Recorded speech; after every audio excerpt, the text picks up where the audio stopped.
The current project that I'm working on is a project that I've been working on for over 10 years, and it's about busyness in American life. Busyness, or being busy, if you think about it, is something that we all talk about very casually, like we know what it is, but it's actually kind of exotic.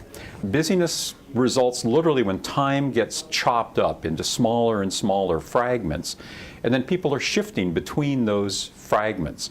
It's important to understand that when we first started studying busyness, it was in the late 1990s, and people were very busy, and people talked about themselves as being very busy.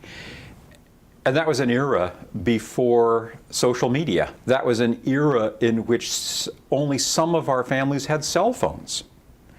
And so what has been most fascinating to me was that when we concluded the research on busyness, a lot of people indicated, well, that's it, there's not much more to say about it.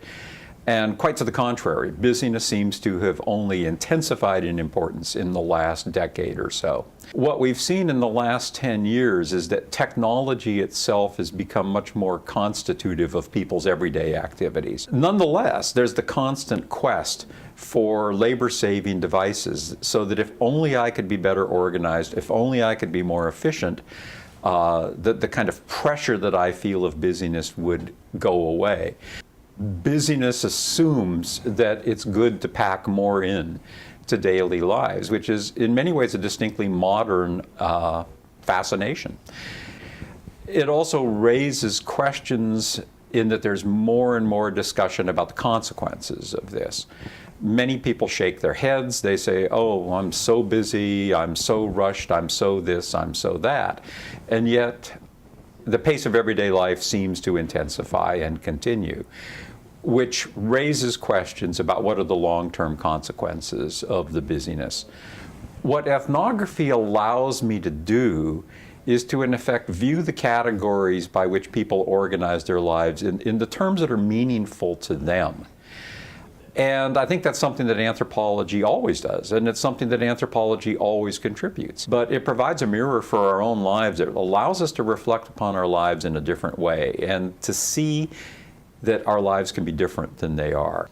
So I think there's new ways that the fields intersect with each other and that enrich the way that I explore the topics that simply wouldn't be there if I was in a department where we stayed in our offices and we stayed in our proverbial silos, not talking to each other.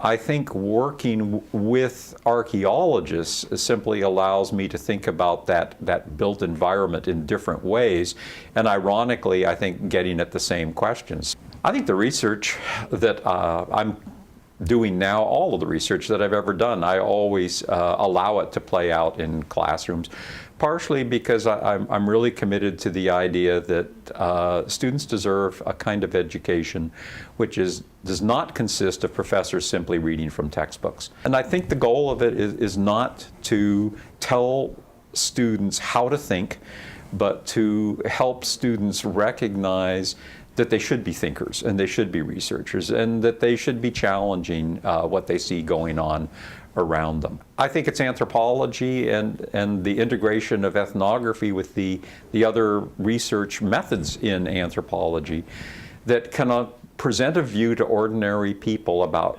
how we're living that's a relatively non-judgmental view, not telling people what they should be doing, but it does give an opportunity to kind of step back from life and to allow people to say, is this what I want, and could it be different?